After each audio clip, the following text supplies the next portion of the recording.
Throughout every Pokemon game you've ever played, there's been at least one team that you remember so vividly it was almost like it happened yesterday. Choosing who would be on your team throughout your story. But what if you couldn't choose? What if everything was random, from the encounters to the stats of those encounters? What would happen? Would you fold under pressure, or would you rise to greater heights? Some people believe that skill as a trainer is taking the Pokemon you love and becoming the champion. And to that I say, you're wrong. A real champion could take whatever they're given and ascend to the highest level. So if that being said, come with me, a wannabe funny man, as I attempt my first ever Nuzlocke randomizer.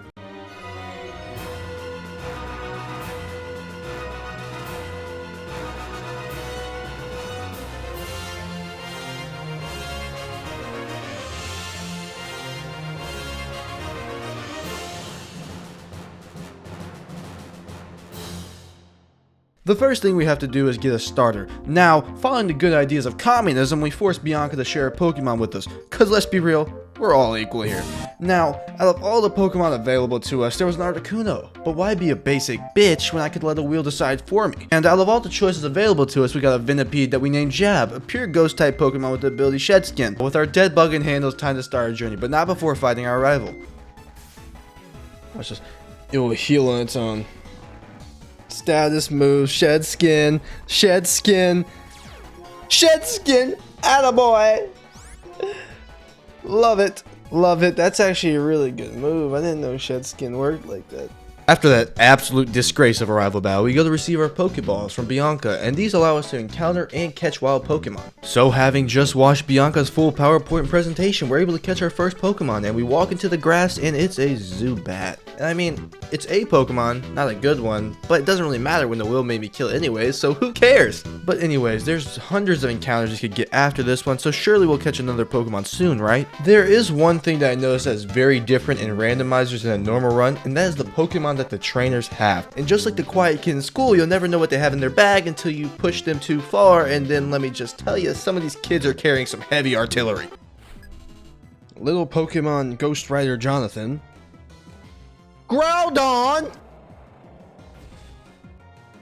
What the fuck? Okay. Level 8 almost losing to a level 4. Hold it!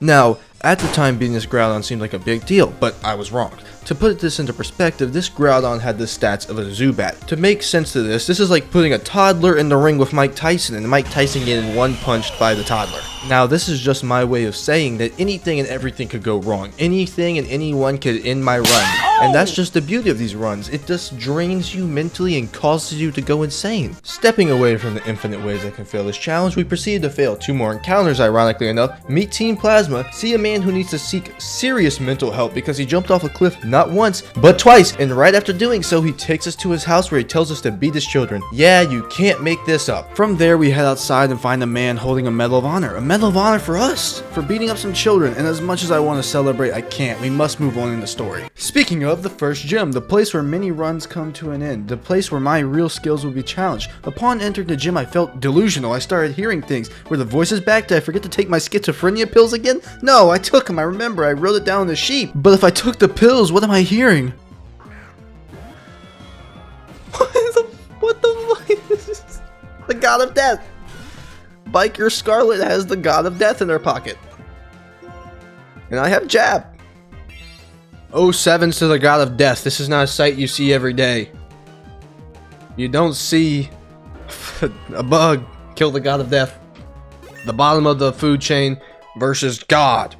Gods aside, the rest of the gym was fairly easy, and with our first gym badge in hand, it was time to go challenge the second gym. But before we could do that though, we had to have a FaceTime call with the MILF, see another one have a midlife crisis, and then in the mass hysteria of it all, fail another encounter. And with nothing else left to do, we might as well challenge the second gym. The second gym, an interesting place, almost bringing it back all the way to the 80s with punk rock, probably where my parents met up before they got married. Something else that was brought back to these gyms was the common theme of having a god. Rayquaza. Why, yes. You know, just a normal thing. Only has a Rayquaza in his pocket. So with my ego bursting through the seams after taking down another mere god, my bug evolved into a bird, and guess what? This has to be something against the laws of creation of Pokemon, or the Pokemon Geneva Convention, but there isn't much I can do about it now. So with the crime of creation in my hand, it was time to challenge the second gym. But to be blunt about it, the second gym was about as bad as Madam Web, but we did end up getting our second gym badge. So with the second gym behind us, it's time to catch a boat, but wouldn't you know it, the literal only person in this village who can drive another boat is having a panic attack in the corner for some reason, and the only way to cure her crippling depression is to make a movie with Mechagodzilla. So having just made the smash hit of the summer, even curing a woman's depression in the process, we decided it's time to leave for New York City, and oh boy, there was some things I had to do. I went sightseeing, explored local nightlife, killed our encounter, caught Team Plasma having a seance in the sewers, and even got flashed in an alley. What's better in New York than that? Well, having done our sightseeing, it was time to go to the third gym, and it was a really weird gym. There were clowns everywhere that just kind of stared at me like I owed them something, and the gym was really easy except for one close call, but none other than that. As we approached the gym leader, I was expecting at least a challenge to push me a little bit, but the only thing that he had was a shuckle, and that's the duality of this game. One minute you're fighting God itself, the next minute you're fighting a funky turtle that makes mystery juice. After receiving our third gym badge, we had to push forward, and it was time to go to the desert where we met Chorus, who told us about his whole bug fetish and challenged us to a battle. It was a sad battle to say the least, but we didn't come here to hear about fetishes, we came here to get encounters, and with 2 chances coming up, surely I'll catch one Pokemon, right? Wrong. It was just as disappointed as my parents when I told them that I wanted to do YouTube for a living. Bad parenting aside, it was time for some random encounters, and up to this point the run had only been me and Jab, an unstoppable duo, but the whole point of these runs is to make a team that I get emotionally attached to, so when they die I feel terrible and go into a down spiraling depression. So with the goal of obtaining future trauma in mind, we head out to find our random encounters. We ended up finding an Ivysaur that unfortunately magically died, and then we ended up with a Torterra that, believe it or not, we actually got to keep. After that we found the Landorus, and who would have guessed it, we got to keep this one too. Now, I'm not one to say God has favorites, but when you're clearly one of his favorites, it's hard to deny such lavish treatment, because everything has gone so perfect in this run so far. That being said, with these 3 Pokemon in the party now, I essentially have 3 volatile bombs that could go off at any moment and cause me more trauma than I've ever experienced on a pixelated form in my life. With all that in mind, we decided it's time to challenge the 4th gym, but before we could do that, there's something we must do. The 4th gym, it smelled of rich people, and if you weren't careful where you were looking around, you'd probably be on the ground seizing up from an epilepsy. Other than that, the rest of the gym was nothing noteworthy, and we received our 4th gym badge. From there, we decided it's time to move on to the next city, so what do? We go lower a bridge and enter Driftveil City. A city known for its iconic music that was almost immediately ruined by some plasma on plasma violence. Now, I know this isn't a good look for the city, but if you look past all the flyby bubble beams and all the other chaos, it's a great place to live, I swear. Okay, I guess I'll fight him. Probably beat his brakes off.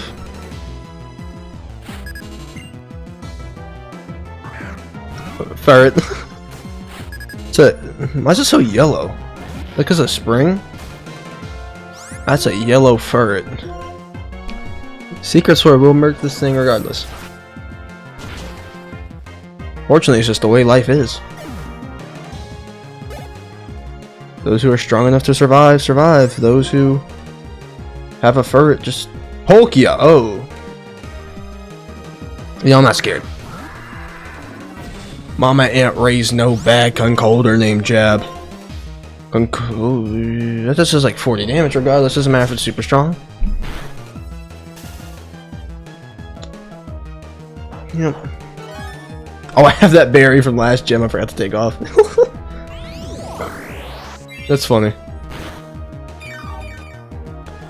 That didn't do anything. You know, if he uses Dragon Breath again and my Secret Sword him, just knock the brakes off of him. Okay, does this just guaranteed paralysis or something? He's dead though, so it doesn't matter. Side note, he gave me a Zora for my troubles, and let's just say it didn't last too long in the party. I just kind of say it is what it is, you know. I love him, so you just have to deal with the things that come with family. That's not good. Oh no! Crit too. Well, Ribs Aura.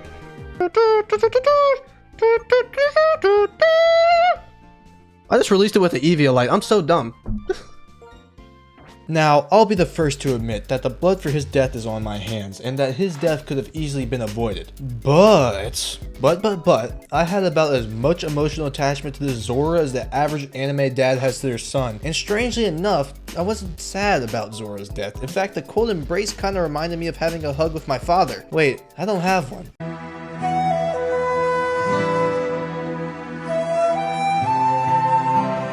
Anyways, on a separate note, I caught a battle toy named Pegasus that was so bad I'd rather trade it for a living piece of garbage. With nothing left to do, and the blood of Zora still fresh on my hands, I decided it was time to challenge the 5th gym, because what better time would it be to fight than right after watching an execution? The gym as a whole was confusing, not because it seemed like a never-ending suffocating maze, because, correct me if I'm wrong here, last time I checked we're supposed to be in New York City, you know, the city full of skyscrapers, not surrounded by caves.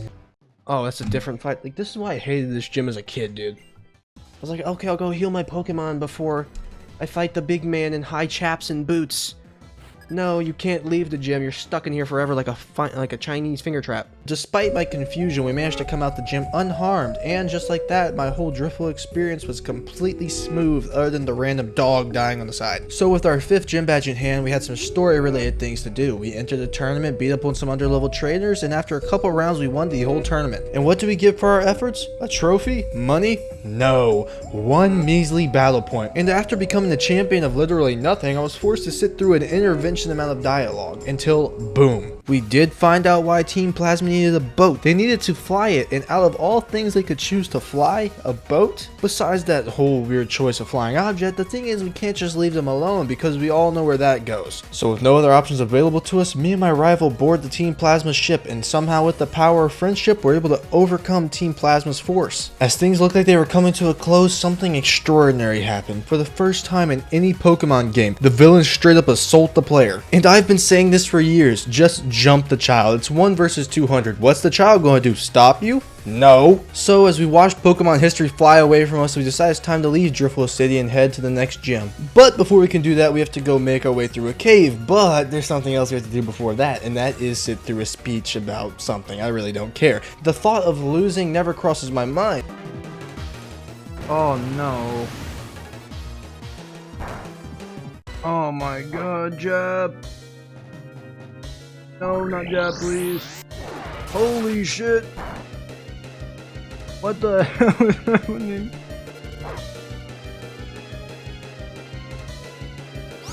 Bro, this is an absolute shit show. Do I want Real Boy to die?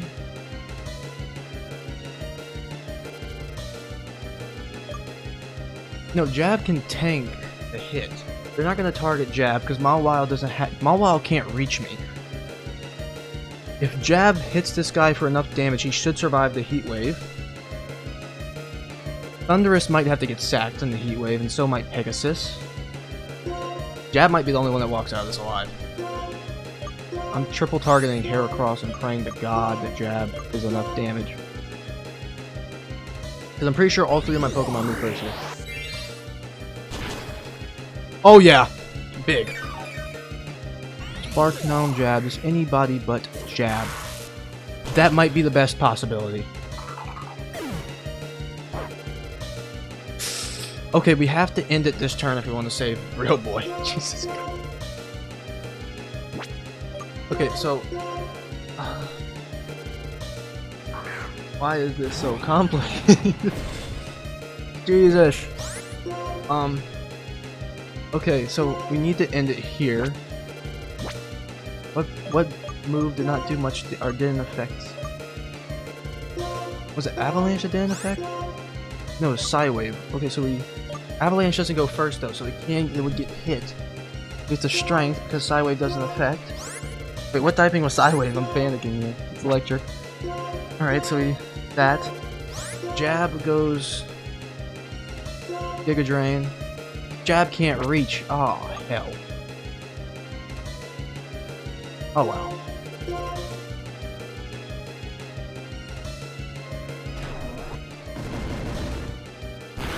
Oh, no.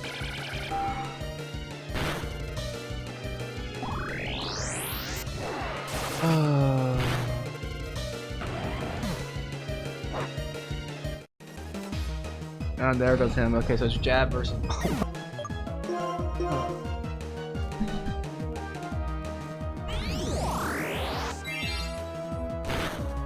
Oh my god.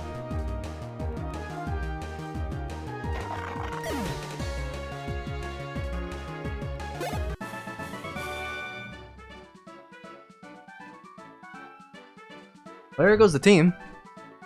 So I guess I don't have to train much more. Can I fly on a dead Pokemon?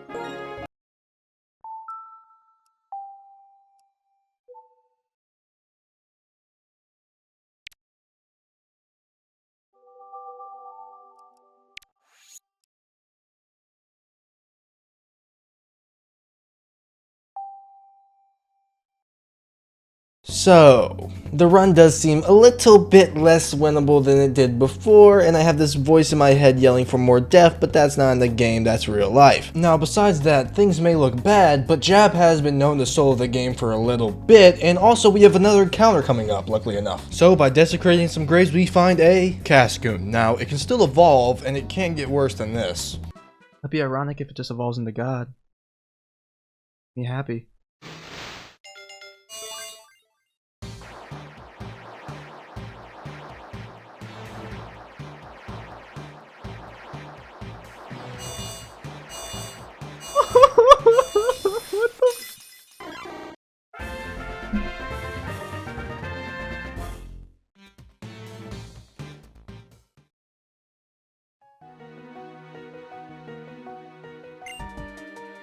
I hate football.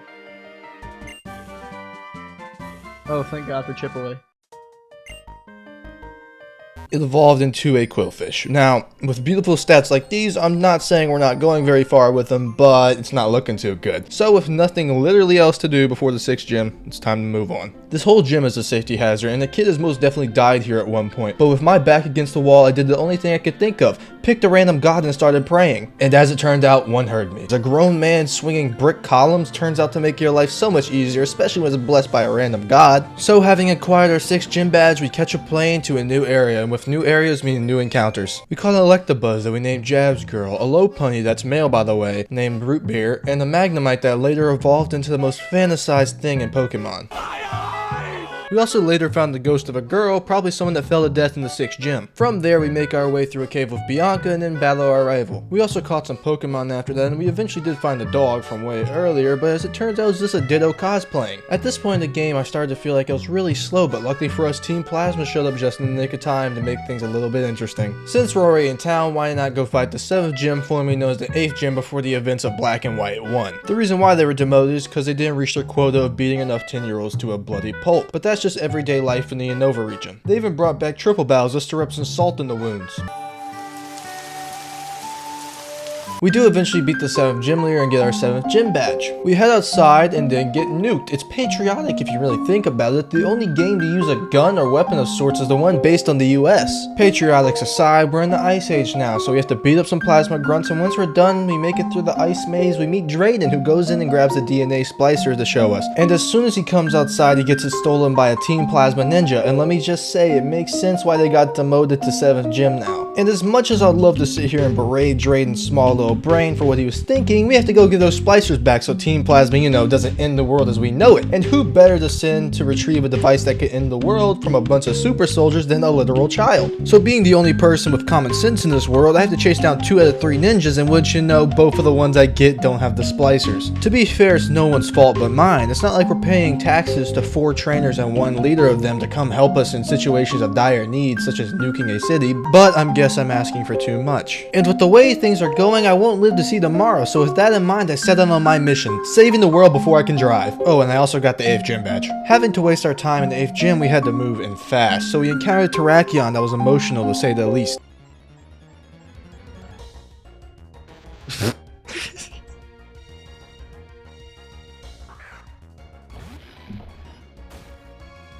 Oh, that's great. That's actually hilarious. Oh no, I was going to name it Jab's Kid. Oh, I could have named that Jab's Kid, dude. What is up with this wheel? Including everything in life. Including the good things. All Jab wanted was a happy family to stop being the pimp. Instead, all he got was murder. This is not the way Jab wanted it to end. He didn't want to have to murder his child. Nope, the rules are the rules and Jab follows them. Sad things happen in this line of work, and sometimes you have to do things that are out of your control, but imagine the character development Jab just had. This is like when Anakin Skywalker killed the younglings. That's how much character development he just had. And Korra shows up and does some random stuff that we don't care about. After this, we go through another cave and we find Team Plasma's boat, where we find what looks like them having a party after killing thousands upon thousands of innocent women and children. Seeing this, me and my rival knew we had to come up with a plan, and what we came up with was so calm. We ran onto the boat, and as we made our way through the boat, going from teleporter to teleporter, we eventually made it to the core of the boat, where we find Kira BDSM. And as much as I want to ask the question of how or why, do I really want to know? But before we could get answers, we ended up getting kicked off the boat. And as we watched them make a getaway off screen because it was too expensive, I was pissed. And I was ready to show them a power that they've never seen before: child labor. So with my unlivable wages on the line, we run back through the cave, over an ocean, and right back into another cave, where we follow the sounds of screaming. And as we emerge from the cave, what do we find but the ground frozen and Rud screaming about not getting fair visitation time with Kiram after the divorce. So minding our business, we did find a Uxie named Neo in the patch of grass to the side. But where's the ship? Well, I'm glad you asked. As I was walking around, I found Team Plasma's boat in a less than optimal condition. As it turned out, whoever was driving the flying boat had one too many margaritas and crashed it right into a mountain. So we head around to the boat, and let me just say, they upgraded security. And we need a code to get in, but we're in luck. By beating the life out of some poor Plasma member, we can get the code very easily. And with the code, we're able to deactivate the lasers that let us go into a teleporter. Once we take one, we find Chorus, who challenges us to a battle. And this may have some really weird kinks. First, it's with Kiram and BDSM, one of the most powerful Pokemon ever, and next it's about how friendship is stronger than all. And before that was about bugs. I mean, someone get this man some mental help. From there, we enter Getsus' chamber, who tells us about his weird complexes and how everyone will kneel to him, and then he summons some ninjas on us because he's too scared to fight. But that's not the real issue here. The real issue is the NTR going on between our rival, a Team Plasma member, and a leopard that they apparently kidnapped and now has some weird kinks about. Another thing I noticed, why does everyone on Team Plasma have extreme kinks? I'm starting to think the reason why they split up is because half found help and the other just stayed the same. That being said, we followed Getsus into a cave with one thing in mind: stop him, so for the next 3 years we won't have to worry about someone trying to end the world. As I entered the cave, I felt a wave of power rush over me. We approached Kiram and Getsus, and without any words exchanged, Getsus tries to kill us. But right before he could hit us, plot armor saves us. Just like an angel coming down from heaven, In and Zekrom come out of nowhere. But just like any side character trying to save the main character, something goes horribly wrong. I proceeded to see one of the most disturbing things ever. Even Kiram has kinks as he roared Zekrom. This gave him a huge power boost, so great that it made the entire room shake. And being the only person with the Pokemon, we had to fight the kinky ice dragon.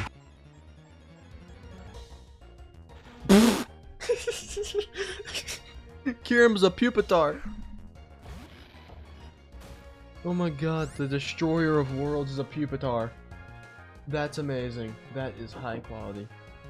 Now, even though the world is no longer in danger, our job still isn't done yet. We still need to beat Getsus, the user of the all-powerful Stun Fist. And with that, we do beat him, so one less mass murderer to worry about. So with the story coming to a close, it's finally time to do what the voices in my head have been telling me to do for a while now: overthrow the government. So we make our way to Victory Road, where we catch an Emboar called Big Mac that later evolves into a Sceptile. And while things are looking good on our way to the Elite Four, you know what they say, when things go up, they gotta go down hard. We lost Boba in the fight, and things just kept getting worse from there. Wait, no. Oh. Oh, no. We just gotta tank this, hopefully. Scald again. We tank this, right? We tank. We tank. Holy shit.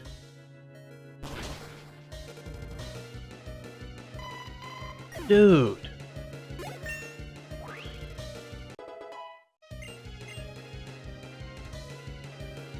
Why? This stats are even. Especially desired. Mighty Anna. I didn't even exist in this game. Okay, so level 55 in Jin. I forgot this battle existed.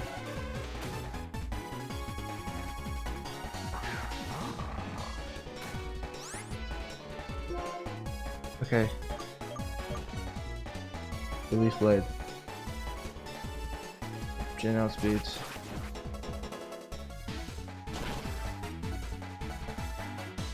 Holy shit.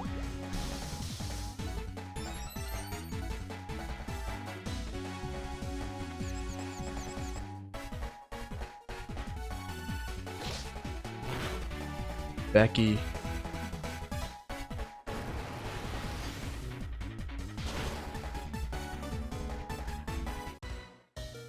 Okay, Jen, you have one chance. Please, Jen. Jen, you are useless.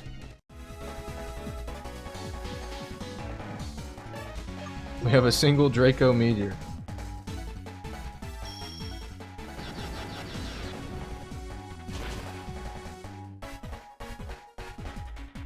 Oh my god, yes. Oh.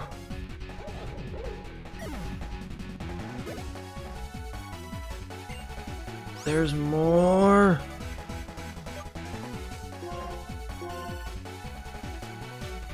Bro.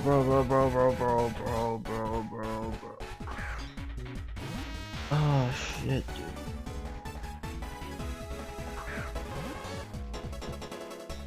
Okay. Okay. Oh,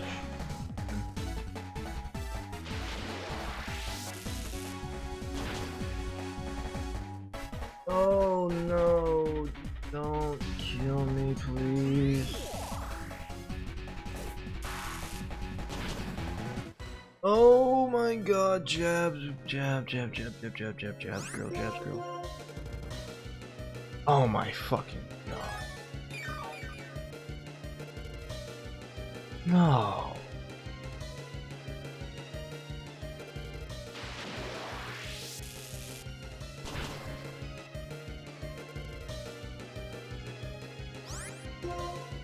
Please crit or be paralyzed.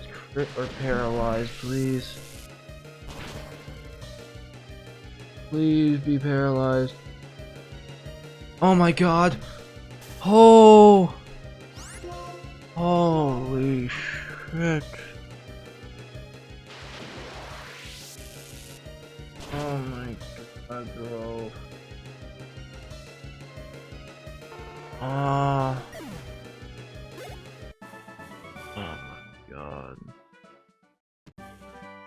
He murders half my team and gives me a U-turn. As we walked away from our last rival battle, I was in shambles, with the team losing Jin and Boba, two key staples throughout the end of the run. But there's no time to mourn now. We have to make something up and quick. This is the team that I came up with, and it looks pretty good if you ask me. We are ready as ever, having only one chance to bring the Pokemon League to its knees and claim the title of Pokemon Champion for myself. So as I walked into the Elite Four's chambers, the gates closed behind me. There was no turning back now. As I entered the first of 4 rooms, I felt nervous, like the weight of the world was on my shoulders, and all that I had worked so hard to obtain was on the line. I was scared. But somewhere under all that fear, there was this pride that could not be suppressed. I had beat all 8 gyms. I stopped a criminal organization. I had overcome loss after loss, and who are you to stop me? With this new sense of courage, I went room to room, facing every challenge that stood in my way, risking everything I worked so hard for. And with all the odds stacked against us, we somehow came out unfazed. But the job wasn't done yet. There was one more thing, one more person who stood in between me and my dreams, the champion of the Unova region. And as I entered the champion's chamber, I could feel it. Everything in this run had come down to this one battle. We both sent out our Pokemon, and it was a bloodbath, going blow for blow until it was jab versus the perfect creation of man. But there was one thing a randomizer never accounted for. You can't beat perfection with a mere imitation. And just like that, it ended the way it started, with me and Jab, but now instead of the view of a town, we had the view of the world. We became champions, and through the run, we learned something. If you need something done right, use child labor.